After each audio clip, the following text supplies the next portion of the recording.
Приветствую, дорогая церковь. Знаете, я никогда не курила, я никогда не пила, но выпивать выпивала немножко, может, дорогой алкоголь. Наркотики я знаю только по уголовным делам. И я сажала вот таких, как мой брат, но я также была грешницей. Я никогда не верила в Бога. И была воспитана, у меня такое стихотворение, есть еще в дневнике от 6 класса. Вот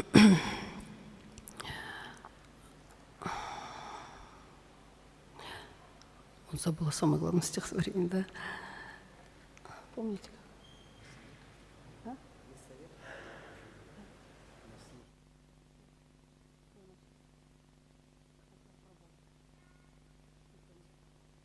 Вы знаете, вот что... все, вспомнила. Списывать пора. Бога нет, царя не надо, мы с советом проживем. У нас есть товарищ Ленин, по его стопам пойдем. Нас не горбит баре боли, не колотит становой. Мы в республике на воле, мы в коммуне трудовой. Вот на этом я и выросла. В детстве меня пугали пятидесятниками и баптистами. И как насмешку над этими людьми меня Бог сделал пятидесятницей. Мы все хотим в жизни счастья, да? И каждый человек стремится к счастью, и так же я, как все.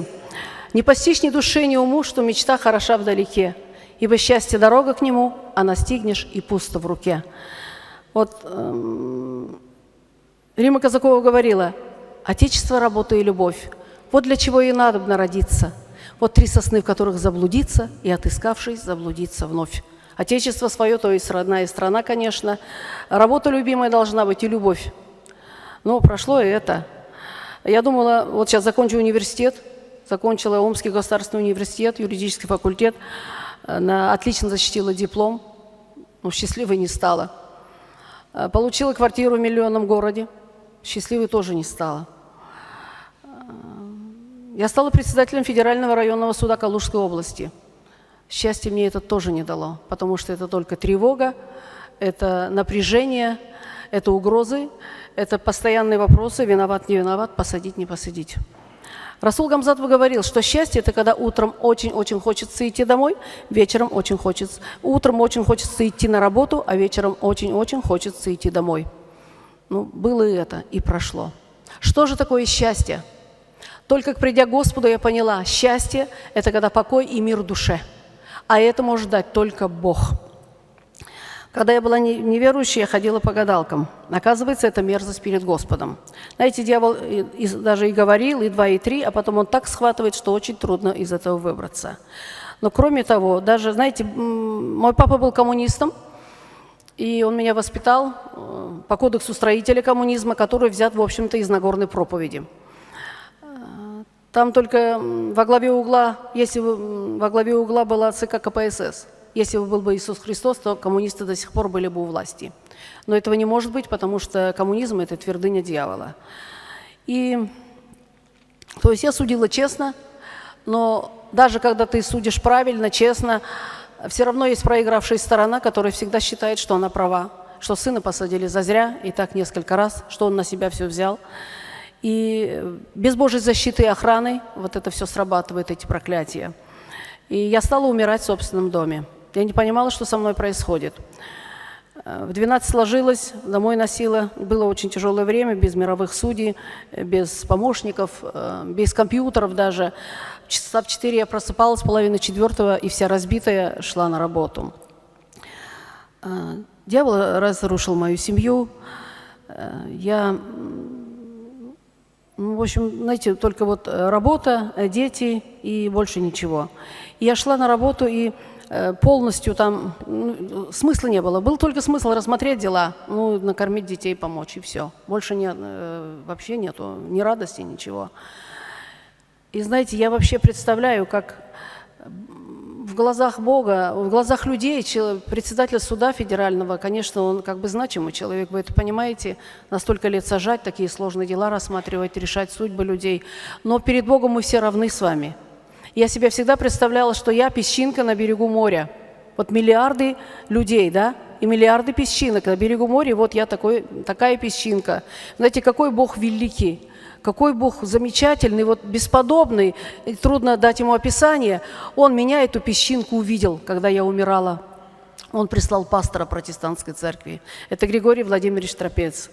Это благословенный муж Божий, мой наставник, через которого я пришла к Господу. Я просто его знала раньше. Он жил в нашем городе, в районном. Он пришел: как живете, Гульнара Шавкатовна? Да, я не представилась. Меня зовут Гульнара Шавкатовна. Фамилия моя Беленькая. Он говорит: как живете, Гульнара Шавкатовна? Я говорю: хорошо живу, только не сплю. А завканцелярия уже моя нашла какую-то женщину, которая очищает дом. То есть я ничего не понимаю, опять лезу в какое-то мракобесие. Я согласилась, чтобы она пришла и мне что-то в доме поделала, чтобы вот это все ушло. И я сказала это Григорию, а он смеется. Я говорю: тебе хорошо смеяться? Я, наверное, уже умираю. Потому что до того, как я ездила в Молдавию, мы ходили опять к гадалке, я захожу, я вообще не сказала ей, кто я. И она на меня смотрит и говорит: ой, это важная дама зашла. Откуда она знает? Я теперь понимаю, она не знает, это дьявол, на которого она работает, знает. И она погадала и сказала, что в вашем доме вам сделано на смерть, но вы теперь там не живете. Ну, я, конечно, в это не поверила. Как говорят в Одессе, мне с вас смешно, я уехала на отдых. А вернулась когда? Знаете, пошла в сад, и у меня сережка золотая вылетела из уха, я потеряла. Мне было очень жаль, я искала. Моего возраста люди помнят, что раньше золота не было. Я сама до сих пор не могу понять, почему я так сказала. Я никогда не обращалась к Богу, потому что я не сомневалась, что Его нет. Люди обычно обращаются к Богу, у них Бог по вызову у многих. «Господи, помоги, Бог, будучи верен и праведен, ибо написано: воззови ко мне, и отвечу тебе, покажу великое и недоступное, чего ты не знаешь, Бог помогает». И они говорят: повезло. Один мужик летел с 10-го этажа и только успел в мыслях: «Господи, спаси меня, я перестану пить, курить, блудить, буду служить тебе». Только он это успел сказать, зацепился курткой за дерево, его сняли, он отряхнулся, пошел и говорит: какая только глупость, за 5 минут в голову не придет. Вот точно так же и люди. 10 прокаженных очистил Иисус Христос, только один пришел, поблагодарил. Я думаю, что, наверное, Господь вложил свои слова в мои уста, может, хотел обратить мое внимание на Него, наконец, сколько я вот так буду блуждать, мучиться сама, что-то делать. Я сказала: Господи, если Ты есть, найди мне сережку. Я не понимаю, сколько буду проповедовать, наверное, я буду удивляться этому. И знаете, на том самом месте, где я проползла по-пластунски, где была вот твердая земля, она даже никуда не могла забиться в пыль, лежит моя сережка. Вы думаете, я сказала спасибо? Нет, я даже не поняла, что это была молитва. Я ее схватила и побежала дальше по своей грешной жизни. А потом я прочитала такую статью. Писала вдова полковника Савельева. Он погиб под стенами швейцарского посольства, спасая заложника. Но когда он был молодой, в звании лейтенанта, он вылетал на необъявленную войну в Афганистане. Он был такой же атеист, как я. И он рассказывал: огромное поле, ни камня, ни кустика. Душманы обстреливали так, что ложился взвод за взводом. И вот он понимал, что сейчас будет приказ, ему тоже придется свое подразделение туда бросить. Одно дело сережка, да, нет ее, одел другую. Нет ее, вообще не одел, это не вопрос спасения. Но другое дело, когда 300-400 веренных солдатских жизней. И он сказал такую же фразу, как я. Он сказал: Господи, если Ты есть, вытащи нас отсюда. И то же самое поле, также ни камня, ни кустика, тот же шквальный огонь. И ни один солдат из его подразделения не пропал.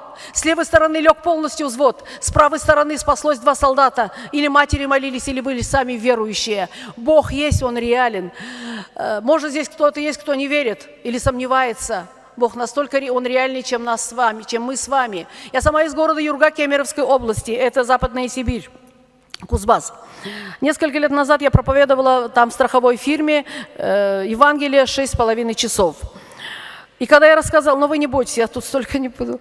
Когда я рассказала эти 2 случая, директор фирмы, она была моя учительница, она в музыкальной школе по классу баяна, она сказала: а мой папа был на Малой Земле. Мы все с вами знаем, какая там была действительно бойня. Это не потому, что Брежнев был у власти. Кто знает историю, на самом деле так. Он был молодой, ему было 18 лет, он был такой же атеист, как я. И он сказал: Господи, если Ты есть, пускай мне оторвет ногу, но Ты меня спаси. Ему тут же оторвало ногу. И до 2006 года я говорила, что Иван Степанович Большов живет в городе Юрга Кемеровской области. Сейчас он уже умер. И вот я это прочитала статью, я удивилась, что он точно так же сказал и получил ответ. Но вот Бог прислал ко мне пастора. Я ему сказала, что вот мне эту женщину нашли, он смеется. Представляете, я говорю, что делать-то? Душа отпылала, погасла, состарилась, влезла в халат. Но ей до сих пор и не ясно, что делать и кто виноват. У нас в России, ну и как в Советском Союзе, да, были два вопроса. Кто виноват? Виновато наше атеистическое, коммунистическое воспитание. Что делать? Надо покаяться и верить в Господа. Ну, кто знал об этом-то? И знаете, он смеется. И мне вот, знаете, как, вот действительно смешно. Я татарка по национальности. Как бы я должна исповедовать ислам? Но я никогда не была мусульманкой, я была атеисткой. Он мне, атеистки, татарки, председателю суда, он говорит, надо помолиться. Причем так серьезно, с таким серьезным видом, он говорит, надо помолиться. Вот это вообще мне было смешно. Знаете, то, что эта женщина может мне помочь прийти, вот там что-то помахать чем-то, почистить, что ли, дом, я немножечко в это верила. А то, что мне может молитва помочь, я в это абсолютно не верила. Но я не знаю, почему я сказала, ну, приходи, помолись.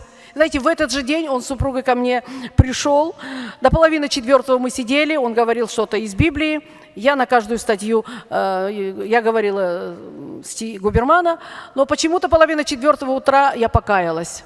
И знаете, я с этого дня стала спать. Смерть отступила.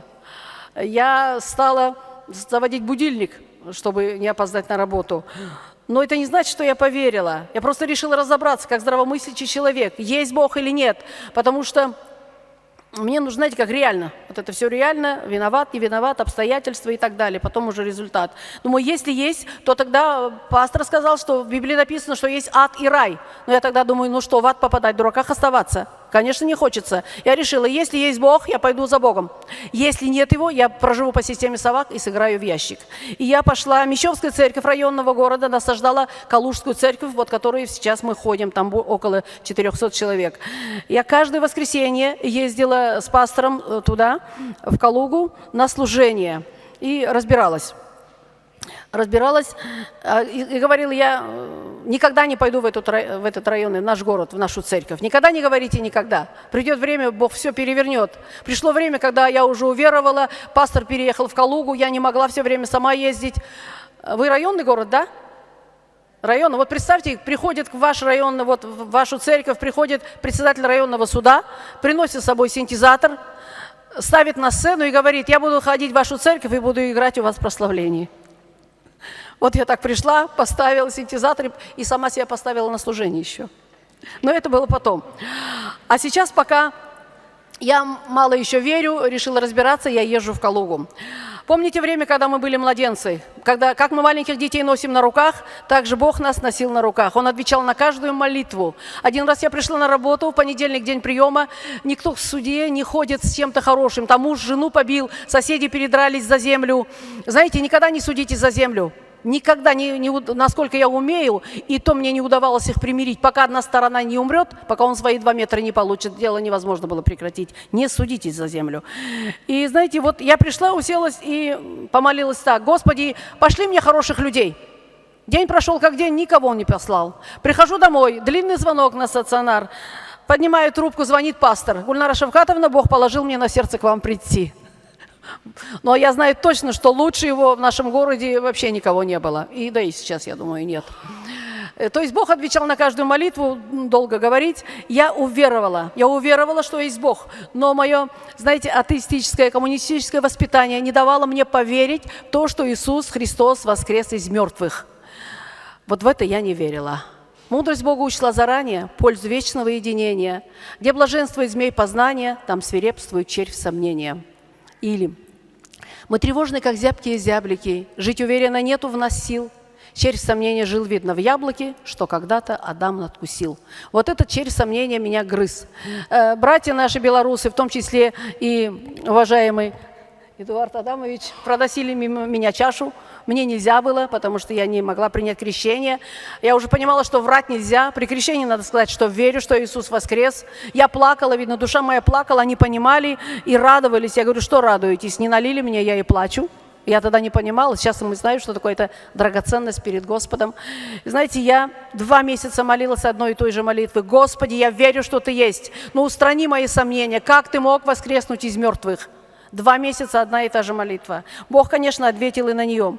26 июля 1998 года я должна была вылететь на отдых в Анталию. Тогда границы открылись, и было очень круто. Я говорила, я поеду туда, оторвусь. Оказывается, в Яково есть место, надо говорить, если буду жива, если Богу будет угодно, я буду там-то и там-то. Но я еще не читала. Вы знаете, я оторвалась в реанимации на больничной койке. 24 июля мой маленький Opel Kadett влез под огромную фуру, стоящую ночью без габаритных огней.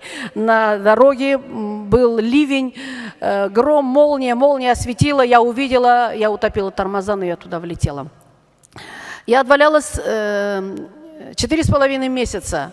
Но когда я выкарабкалась из реанимации, у меня никаких не было сомнений, что Иисус Христос воскрес из мертвых. Я не знаю, почему таким образом Бог устранил мои сомнения. Бог великий, мог любым образом устранить. Но когда я лежала в больнице, принесли газету с известием, что автобус с русскими туристами упал в ущелье и было много жертв. До 2006 года я рассказывала, что я предполагала, что я могла бы быть в этом автобусе. Весь октябрь 2006 года я проповедовала по нескольким штатам Америки. Они всегда просили рассказать мою историю, потому что для них это было тоже большое чудо, что я пошла не в ортодоксальную церковь, я не пошла в мусульманскую церковь, я пошла именно в пятидесятники, и вообще моя история, потому что у нас таких, к сожалению, пока нет. Но, знаете, и когда я сказала, вот эту свою историю рассказывала, Бог мне четко сказал, ты была бы в этом автобусе, и ты бы погибла. То есть Бог спас меня от гибели в Анталии. Остальное я рассказываю со слов полиции, дочери и врачей. На этой аварии Бог сделал несколько чудес. Первое, что у меня исчезли все сомнения. Второе, что Он меня спас от смерти в Анталии. Третье, место рядом с водителем называется место смертника. На этом месте сидела моя дочь, беременная на 6-м месяце.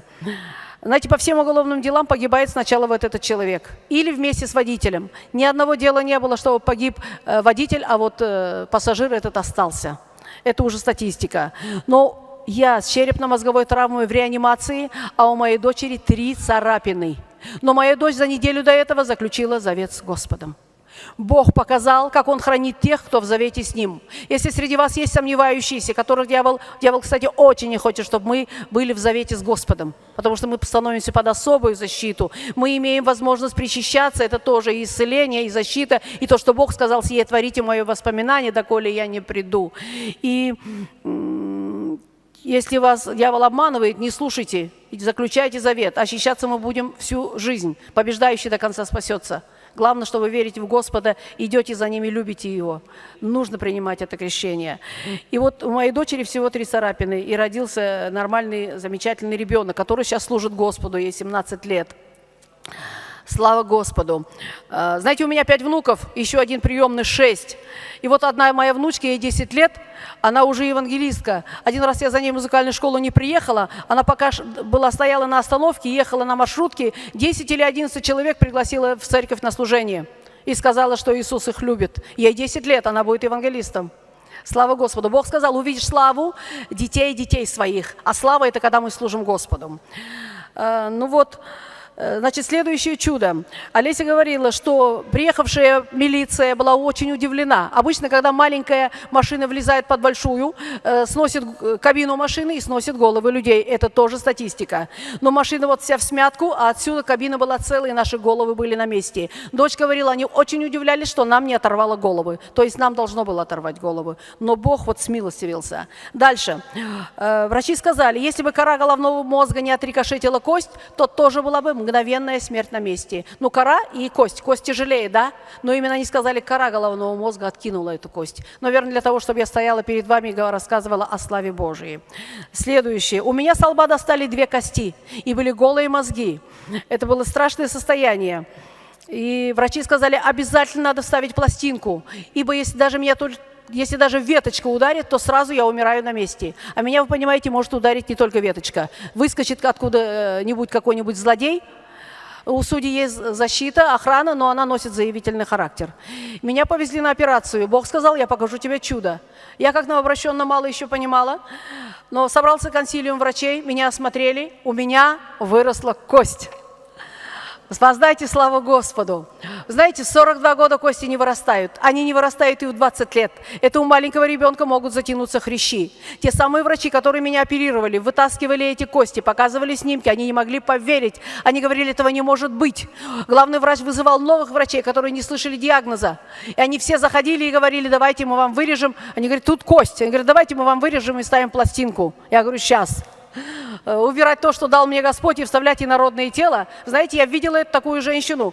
Она была в такой аварии, у нее вот эта пластинка, она на инвалидности первой группы, у нее страшные головные боли, она плакала, рассказывала. И вот эта пластинка, это что-то такое страшное, болтается. Я должна была быть в таком же состоянии. Представляете? Я сейчас вам покажу славу Божию на моем челе. Видите, вот здесь были голые мозги. Видите яма? Вот я вам сейчас стучу, здесь кость. И в 2003 году я отправляла свою младшую дочь на ПМЖ в Израиль и повезла ее на служение Бенихина в Санкт-Петербург. Когда сказали, положите руки на больные места, знаете, кто куда, кто на почки, кто на сердце, у меня некуда положить, у меня ничего не болит. Но у меня лоб. Я вот так положила руку на лоб и говорю, Господи, если хочешь, выровняй мой лоб. Бог четко говорит, а как ты будешь свидетельствовать о моей славе в твоей жизни? Представьте, я бы вам рассказала, да, а у меня лоб абсолютно ровный. Но вот это свидетельство, действительно, славы Божией. Я перестала приставать к Богу, я стала молиться за людей, которые сидели в инвалидных колясках. На моих глазах стала женщина, которая посидела в коляске 9 лет.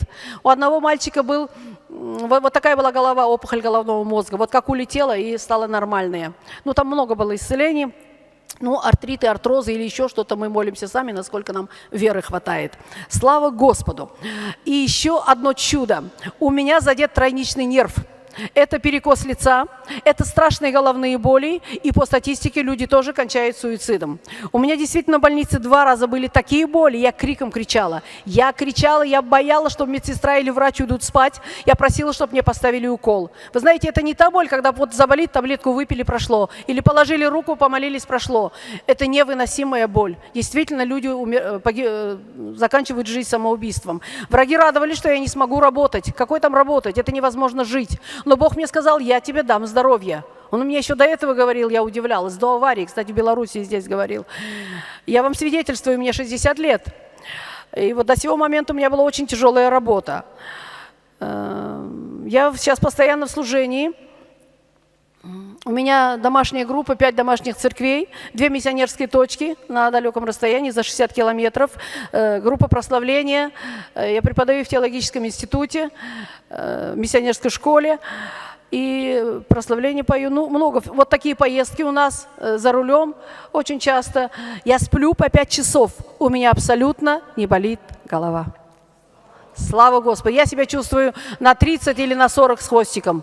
Вот на самом деле я себя очень хорошо чувствую. Это только Божья слава. Я должна была быть инвалидкой, я должна была вот лежать, плакать и корчиться от этих болей. Это может делать только Бог. Слава Господу. Вот таким образом я пришла к Богу.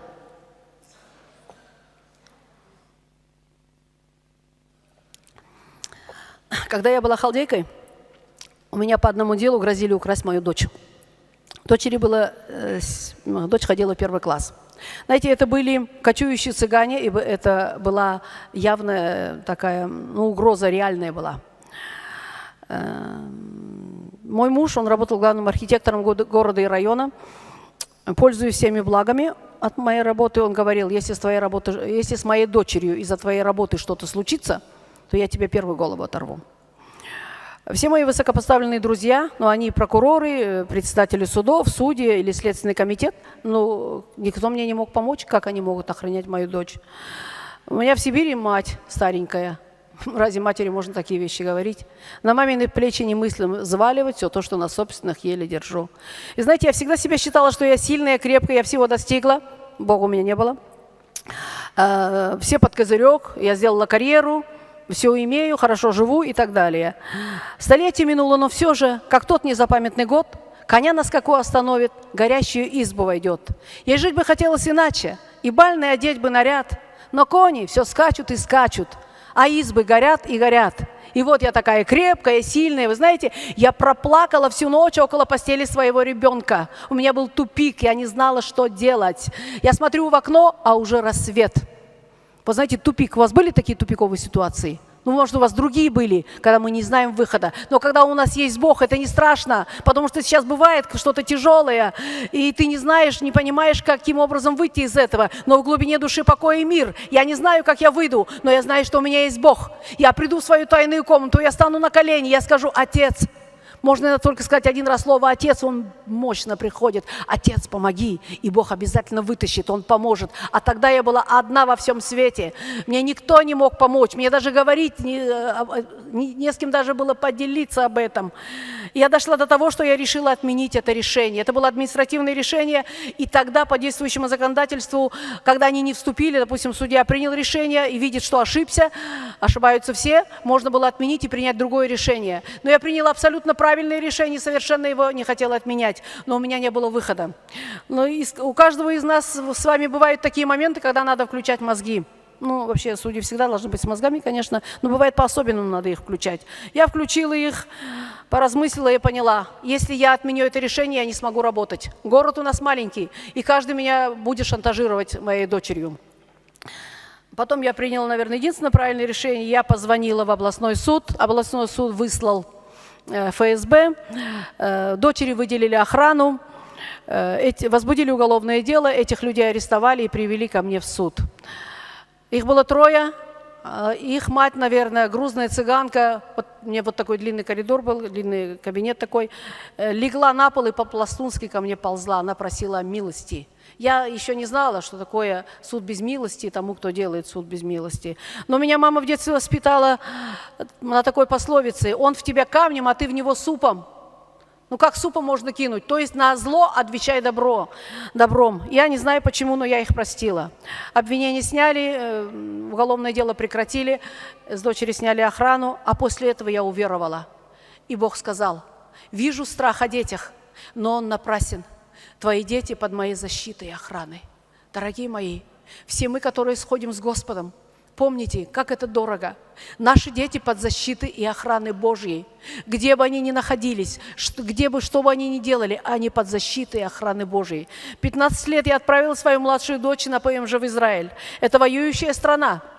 Бог сказал, у нее папа еврей, и она там дочь еврея. Она имела право на эту ПМЖ, и я сказала: «Бог, я тебе ее отдала. Если бы не ты, если бы я в тебя не поверила, я ни за что бы 15-летнего ребенка в воюющую страну не отправила». Но я абсолютно верила и знаю, что даже вот рядом ракета упадет, взорвется, даже рядом взорвется с моей дочерью, ничего не будет. Бог силен это сделать, потому что Он сказал: «Я сохраню твое дитя». И моя дочь там отучилась в школе, отслужила армию 2 года, закончила вуз 1-ю ступень, а сейчас она служит в службе безопасности авиалиний Израиля. Вот 13-го она прилетела из Африки, сейчас живет в Германии, оттуда вылетает. Но Бог защищает, охраняет наших детей. В Второзаконие 28 написано: «Если будешь слушать глас Господа Бога твоего, исполнять Его заповеди, благословен ты, твой дом, твое поле, твои кладовые, плод чрева твоего. Одним путем выйдут на тебе враги, 7 путями от тебя побегут». Плод чрева нашего – это наши дети. Поэтому, знаете, я об этом говорила в церкви в Гомеле. Встала пророчица.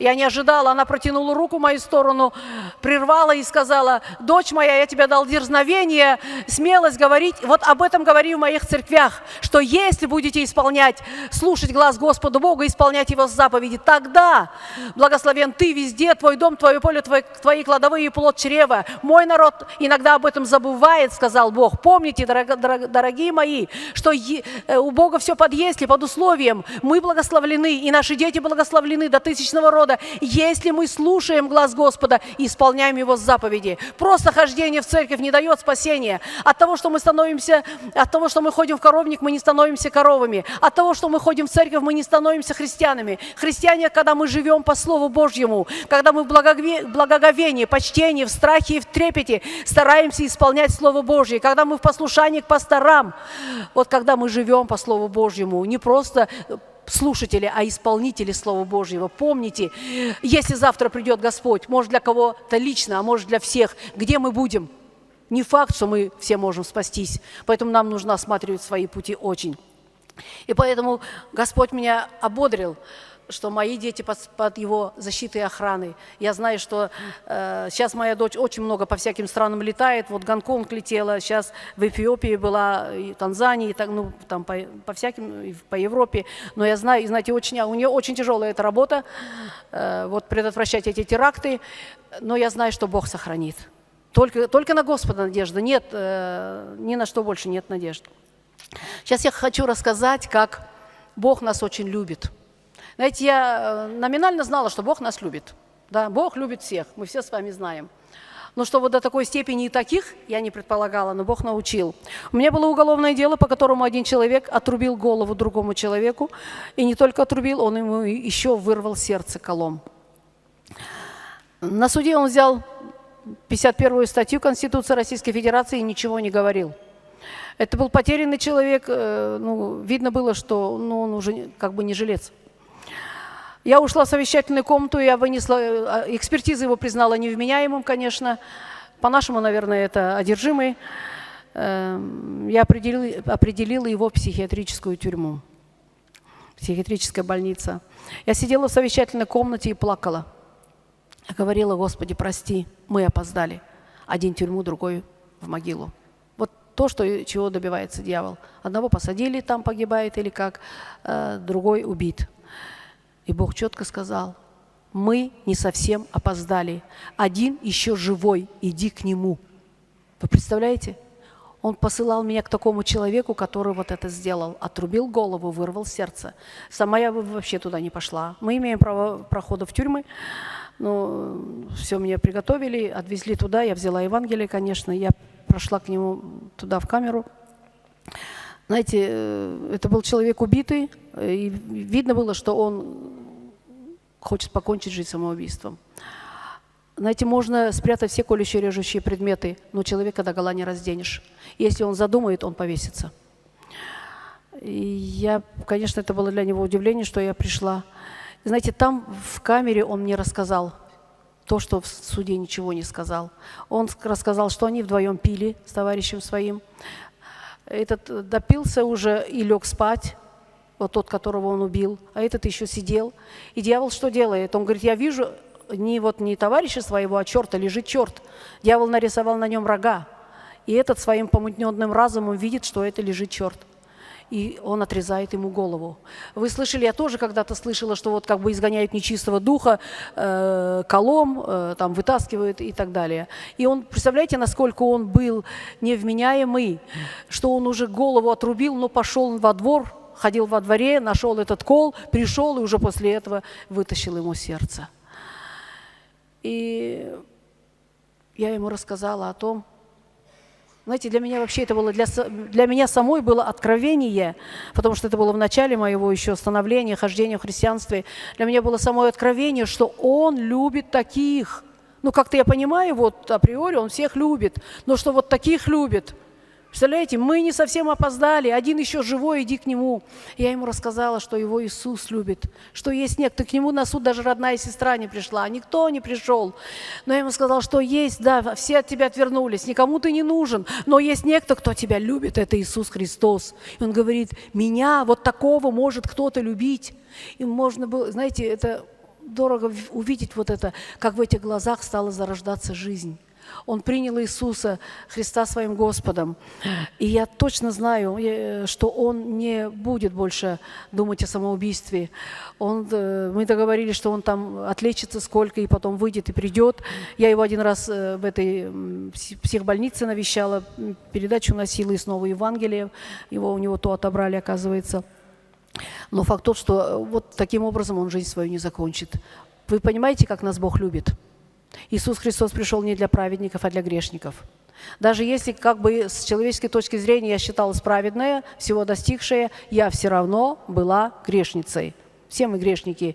И кто говорит, что нет в нем греха, нет в нем правды. Мы вольно или невольно, получается, иногда согрешаем. Но, конечно, мы осматриваем свои пути, каемся, просим прощения, просим, чтобы Господь нас изменил. Слава Господу! Помните, как Бог нас любит. Никогда не проходите мимо того, кто валяется.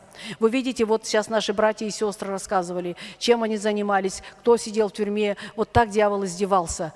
Знаете, если бы мне сказали, что у меня будут такие друзья, я бы долго смеялась раньше. Но у меня действительно вот они мои братья и сестры. Это мои братья и сестры, и я их люблю. Бог нас сроднил. Удивительные вещи делает Бог, да? У меня, с одной стороны, друзья, знаете, прокуроры, судьи, ну вот мои, там тоже есть у меня много друзей. А с другой стороны, вот у меня верующие друзья. Слава Господу. У вас, наверное, есть здесь люди, у которых в семье есть неспасенные дети, да? Может, и наркоманы, может, алкоголики, а может, тоже, которых посадили. Есть такие неблагополучные дети. Я расскажу стихотворение. Называется «Молитва матери». «Жил на свете пьяница никчемный, вор и лодырь с наглыми глазами. Мать его и днем, и ночью темной за него молилась со слезами. Обижал ее сынок частенько, но она на Бога уповала. Пропевал последнюю копейку, мать же все сносила и прощала. Но однажды кончилось терпение, и она заплакала, тоскуя. Все напрасно, нет ему спасения, за него молиться не могу я. И, забывший сном тяжелым, видит, сатана на троне восседает. Он кричит, беснуется в обиде, демонов сердито вопрошает. Отчего скитается по свету алкоголик, хулиган и вор? Почему кривую душу эту вы не принесли мне до сих пор? Уж давно готовы и отвечают муки ада этому злодею. Но молитвы матери спасают, силы тьмы бессильны перед нею. Вдруг влетает мелкий бес поспешно. Наконец-то выиграна битва. Собирайтесь за душою грешной. Смолкла материнская молитва. Стая бесов с хохотом умчалась. Мать, проснувшись, на колени пала. Господи, прости мне эту слабость. И с тех пор молитва не смолкала. Дорогие мои, какие бы у вас дети ни были, хотя если у вас дети преуспевающие, но без Господа, они очень тоже даже нуждаются в молитвах, да? Какие бы они ни были, кто за них будет молиться, если мы не мы с вами? Молитесь за них, не прекращайте, не уставайте, не складывайте руки. Смотрите, но молитвы матери спасают, силы тьмы бессильны перед нею. Настолько сильна материнская молитва. Я не умаляю отцовской молитвы. Отцовской молитвы, молитвы мужей Божьих очень сильны, я знаю. Но когда еще муж и жена, отец и мать вместе молятся, это еще лучше, да? Но все-таки молитва матери – это особенная молитва. Поэтому, знаете, вот-вот, может, домолитесь, и молитвенная чаша наполнится и зальет свою благодать. Написано: веру Господа Иисуса Христа спасешься ты и весь дом твой. Когда я пришла к Господу, вся моя семья, знаете, татары, коммунисты, слышать ничего не хотят. И даже все они были в таком недоумении, никто это не принимал. Это был 98-й год, в 99-м году с лета я стала молиться. Стала уже учиться, что надо молиться. Каждый день я молилась за своих родных. Господи, спаси и так далее. Полгода я молилась. И в январе 2000 года Бог меня отправил из Москвы в Сибирь. Представляете, я минус или плюс 2 было. В Домодедово я садилась, и в Сибири там сошла, там было минус 38. Я там была 12 дней. Но за 12 дней покаялись все мои родные. 15 человек, в том числе все мои родные. Поэтому молитесь. Сейчас уже моя мама на небе. И, конечно, ее хоронили как по-татарски, как татарку в саване. Я шила саван и плакала. Но Бог мне сказал: не плачь, она со мною. 3 года назад умер мой любимый брат. Он был неимущий, я ему всегда помогала, возила и на море. Я там, где была на служениях, он за мной ходил, каялся. Но так он не пришел еще окончательно. Даже иногда говорил, почем опиум для народа. Но, тем не менее, Бог спас даже моего брата. Я тоже плакала. Он сказал: не плачь, он у меня. Вы представляете, сказать Богу: ты не мог спасти моего брата? Я не смею так сказать. Верен Бог, обещавший: спасешься ты и весь дом твой. Может быть, он в последнюю минуту вложил свои слова в его уста, что он сказал: Господи, прости, но мой брат на небе. Я сейчас продолжаю молиться за мою сестру родную. У меня одна она осталась. Есть двоюродные, есть полковник в отставке, тоже брат двоюродный, например, у меня. У меня есть 3 племянницы. Вы знаете, 3 татарки, они чистые татарки, они красавицы, одна на другую не похожи. Они все в норках, на иномарках, они все юристы. А счастья-то без Бога нет. Без Бога нет счастья, хотя у них вроде пальцы веером и все у них есть. Ведь счастье может дать только Бог. Вот я молюсь, говорю, Господь, уже, знаете, и свидетельствовала, и Бог исцелял их, и разные вещи были, а все равно они еще не с Господом. Но когда плохо, они мне пишут в интернете или так: тетя Гуля, помолись, вот то-то, то-то, то-то. Бог отвечает, мы молимся. Но я сейчас уже дошла до того, что молюсь коронной молитвой. У меня есть коронная молитва, которую я сама придумала. Господи, сожми их так, чтобы они взвыли и обратились к Тебе, но храни в своих руках, а потом яви свою славу и силу. Пусть хоть что говорят, но самое главное, чтобы они были спасены. Поэтому вы молитесь за своих родных, не прекращайте, Бог все это сделает. Хочу сказать несколько слов про послушание пастору. Вы знаете, быть пастором – это очень нелегко. Пастор отвечает за вас перед Господом, за каждую душу. Этого каждого надо перепеленать, обвязать и раны залепить и так далее. Это очень тяжело. Я по призванию евангелист. Знаете, как рассказывали вам, нет евангелист и пастор в лесу, пастор в избушке, евангелист бежит, а за ним медведь. Он открывает дверь в избушку, медведя закидывает, медведь туда залетает, он говорит: вот я привел, а ты разбирайся. Пастору надо разбираться и дальше пестовать и делать, то есть наставником быть и так далее. Слушайтесь, повинуйтесь своим наставникам. В начале своего пути, когда я пришла, знаете, пастор не вмешивался никогда в мою работу, но по духовной линии он меня учил. Он что-то по какому-то вопросу он мне говорил, что не надо так делать, но я себя считала, что я же такая умная. Пастор, конечно, не прав, я сделала по-своему.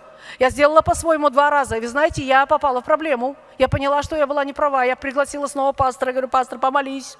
По-моему, я не туда пошла. Мы помолились, я обещала, что больше не буду. Но я уже влезла, душевная, знаете, такое. И уже потом, мы же как российский народ, мы сначала делаем себе проблемы, потом героически их преодолеваем. Просто так мы не можем жить.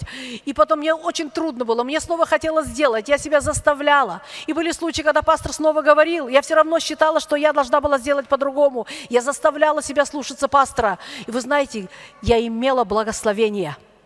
Проходило время, и я опять видела, что пастор прав. И я имела благословение. Слушайтесь, повинуйтесь наставникам, и вы увидите благословение в вашей жизни. Слава Господу! Так, я хочу еще сказать... Есть время? Нет?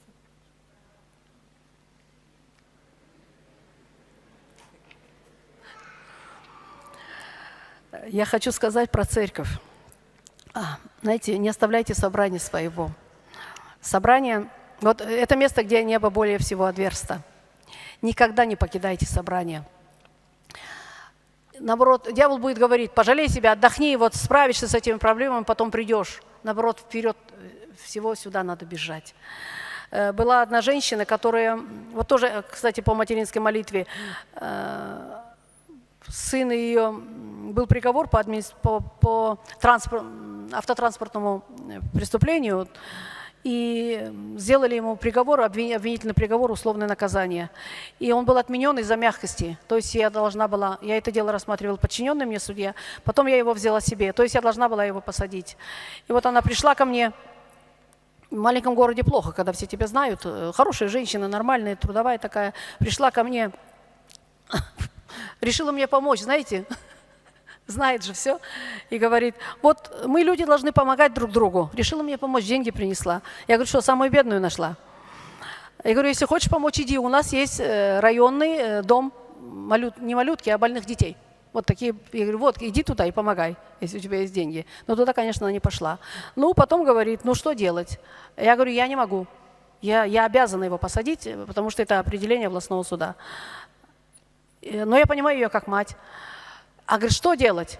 Я говорю: иди к Богу. Тебе может помочь только Бог. Но вот по своим мозгам я понимала, я думала, что даже Бог не может помочь. Потому что вот четко я обязана исполнить постановление областного суда и посадить его. И представляете, это чудо. И она говорит: а как я пойду? Ну, знаете, когда у кого-то что случается, они сразу в нашу церковь. Не в православную, а в нашу. Мы сразу говорим: ну, сейчас что-то, видно, случилось, они сюда пришли. И она пошла. И сначала она говорит: а что я буду делать? Что скажут? Я говорю: а тебе что важно, что народ скажет, или у тебя все-таки есть какой-то шанс, что Бог может тебе помочь, может, ты спасешь сына. И она пошла, она не пропускала ни одной молитвы, ни утренней, ни вечерней, ни ночной. Она постоянно ходила за мной, постоянно на служение. И вы знаете, Бог сделал чудо.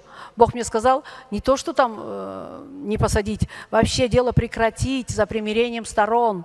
Я это сделала. Я зашла в совещательную комнату, стою, и Бог говорит, что стоишь, пиши постановление, не приговор, а постановление. Это значит прекратить дело. Я его прекратила. И Бог так сделал, что оно не дошло до областного суда. Если бы дошло, мне тоже было плохо. Но это Бог сделал. Ну как можно его не слушаться? Вот это молитвы матери. Понимаете? Это просто чудо. Если бы она не ходила и не молилась, этого бы не было. И я хочу спеть песню про церковь. Можно? Можно.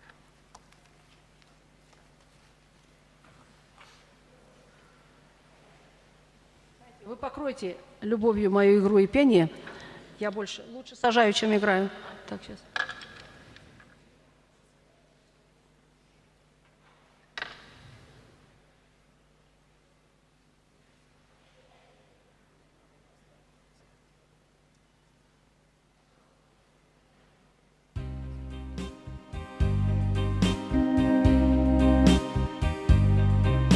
Воздам хвалу и славу великому Творцу. Ему всегда душа моя открыта. Не скрою тайны сердца, ему все расскажу. Прекрасна я сегодня Суламита. Одеждой драгоценною покрыла тебя Отец, как дикая маслина ты привита. На голову возложенный золото венец, ты названа невестой Суламита. Когда ты в испытаниях переплавлена была и баней возрождения омыта,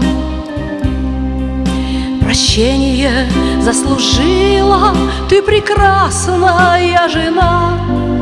Жених идет навстречу Суламитам. Одеждой драгоценною покрыла тебя Отец, как дикая маслина ты привита. На голову возложенный золото венец, ты названа невестой Суламита.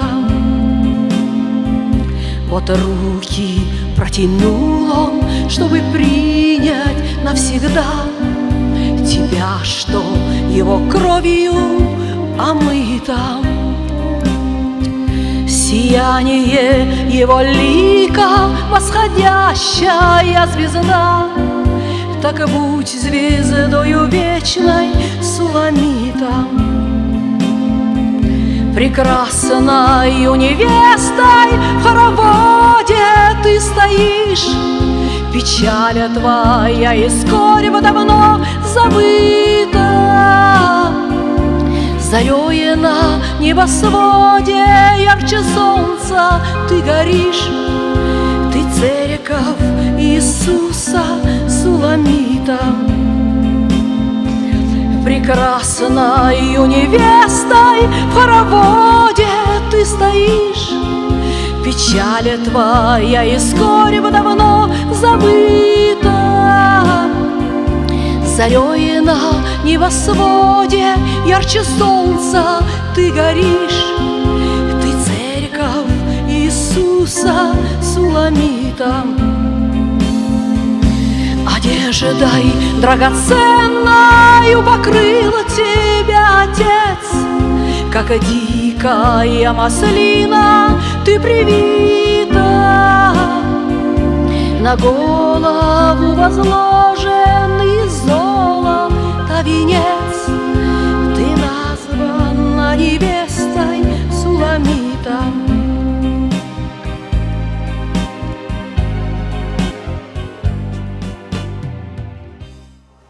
Слава Господу! Суламит – это церковь, это мы с вами. Вы представляете, Бог придет ведь за церковью, не за отдельно стоящим человеком. Нет доктрины, что один человек не спасется. Если он покается и умрет, он спасется, конечно. Но Бог придет за церковью. И вот эта женщина, которую все-таки сына я не посадила, вы представляете, она потом, конечно, решила, что уже хватит, она перестала ходить в церковь. Я пошла к ней. Пошла приглашать, я стала говорить, что нужно слушать проповедь, нужно для души питание. И она сказала, что она слушает проповеди по телевизору. По телевизору, потому что и Джойс Майер есть, и тарелки у всех есть. Знаете, я, может быть, сама так не нашлась, что сказать. Бывает эффект французской лестницы, когда уже потом понимаешь, как надо было сказать. Но Бог мне четко сказал, скажи ей, вот по телевизору будешь смотреть, как церковь будет возноситься. Дорогие мои, помните, сейчас много в интервью, там, в интернете, по телевизору, много чего бывает. Люди начинают забывать церковь. Церковь – самое настоящее место, сюда надо ходить. Некоторые даже десятину неизвестно куда начинают посылать. Вот ваше место, вот это церковь, только сюда. Всякие сейчас лжеучения очень много. Стойте, в чем научены. Здравые учения вашей церкви, стойте, в чем научены и слушайтесь ваших пасторов. Вы знаете, пускай дьявол вам не говорит. Он будет говорить, да, он тоже человек, он тоже может ошибаться. Да, может ошибаться.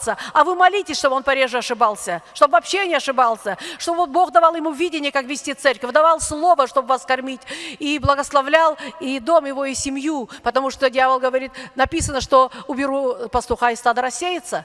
Кому будет плохо? Поэтому молитесь за своих наставников, за своих пастырей. Так, мне совсем мало, да, времени? Все, сейчас заканчиваю. Я могу долго говорить, но, видите, слушаться надо. Сейчас я закончу. Какие в нашей жизни не были обстоятельства, помните. Знаете, у нас бывает обстоятельства, нам плохо, да? И мы не можем понять. Мы говорим, как же, вот мы служим Богу, а у нас вот такие обстоятельства. Вот как бы вам не было плохо, помните, не паникуйте. Бог все держит под своим контролем. Я иногда тоже говорю, Бог, я не понимаю, почему так происходит. Я служу тебе вроде, но мне не нравится эта ситуация. Но я говорю, я доверяю тебе, и я знаю, что ты держишь под контролем всю ситуацию. Знаете, один Бог знает, что хорошо, а что плохо. У одного мужика была лошадь. Мужик был бедный, и лошадь пропала. Пришли соседи и говорят, ой, как плохо, у тебя была одна лошадь, и то пропала. А мужик был мудрый, он говорит, один Бог знает, что хорошо, а что плохо. Через неделю лошадь вернулась и привела с собой вторую лошадь. Опять пришли соседи, говорят, ой, как хорошо, у тебя не было ни одной лошади, теперь у тебя 2 лошади. Мужик опять сказал, один Бог знает, что хорошо, а что плохо. А на следующий день сын этого мужика сел на новую необъезженную лошадь, лошадь поскакала, упала, сын соскочил, перевернулся с этой лошадью и сломал ногу. Опять пришли соседи, если бы не эта лошадь, она бы не ушла, она бы не привела другую лошадь, и у сына была бы здоровая нога.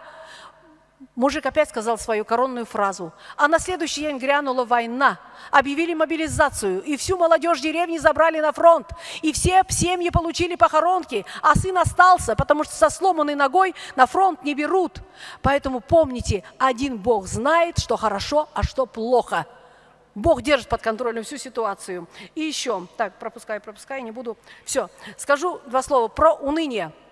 В притчах написано 17:22, что веселье как врачевство, а унылый дух сушит кости, да? Не унывайте. Не унывайте, это очень плохо, когда мы с вами унываем. Притча 28 написано, что человек, упавший духом, как город, разрушенный без стен. Дьявол начинает нам работать на мышление. Он сначала, вот кто терпит поражение в мышлении, он потом терпит поражение во всем. Фильтруйте эти мысли, что он вам будет посылать. Если вы христиане, хотя бы сообщите своему лицу, что вы христиане. А то бывают такие христиане, что, глядя на нас, никто не хочет приходить, да? И знаете, улыбайтесь. Когда мы улыбаемся, с нами улыбается весь мир. Когда мы плачем одни. Человек без улыбки – это кухня без плитки, это море без чайки, это дом без хозяйки, это кот без хвоста, это хвост без кота. Улыбайтесь всегда и хорошего дня. И последнее вам пожелание. Назло неудачам, назло заварухам, чтоб ни было с вами, не падайте духом. Возможно, что носом, коленками, брюхом. Что ж, падайте всем, но не падайте духом. Вы представляете, нас впереди ждет небо. Болезни там нет, не гаснет там свет, и Иерусалим. Там вечно живут, там вечно поют, и Иерусалим. Ты город живых, ты город святых, Иерусалим. К тебе я приду. приду, с тобой я сольюсь, и Иерусалим. Дорогие мои, драгоценные, вы понимаете, нас встретит сам Иисус, выйдут все апостолы, выйдут все в белых платьях. Были люди, которые все это видели. Нас ждет небо, и вы радуетесь, что вы спасенные люди. Что, знаете, у меня много друзей, они умные, они умнее меня, они не знаю какие, но они не мудрые, закрыто. Вот закрыто, они не могут понять, что надо прийти к Господу по-настоящему. А Бог говорит, я возьму не мудрое веко сего и посрамлю мудрое, и сделаю вас мудрыми. Мы с вами мудрые люди, мы знаем Господа. И я каждый день молюсь одной такой молитвой. Господи, особенными благословениями, благослови тех, кто молится за меня и за моих детей. Воздай им во 100 крат, дай им физического здоровья, материального благополучия. Выходи навстречу разрешению их нужд и проблем. Дай им духовного роста. И обязательно, чтобы они дошли до Небесного Царства. Поэтому вспоминайте меня в своих молитвах. Я очень нуждаюсь, и вы будете автоматически в моих молитвах. Вот наш драгоценный брат Эдуард Адамович по моим молитвам 3 машины получил от Бога. Он вообще 4 получил, но 3 от меня, через меня. И потом он говорил, Гульнара Шапатовна, молитесь мне за квартиру, я живу на съемной. Я стала молиться, он сейчас дом себе построил. Так что молитесь, пожалуйста. И еще, я не знаю, буду ли я еще у вас, мне много есть еще сказать. Ну, один Бог знает, да? Если Господу будет угодно, молитесь. Но если не будет встречи на земле, у нас надежда есть, что в небесах мы соберемся у Христовых ног, где мир, покой и радость без конца. Если не встретимся на земле, встретимся на небесах. Будьте благословенны!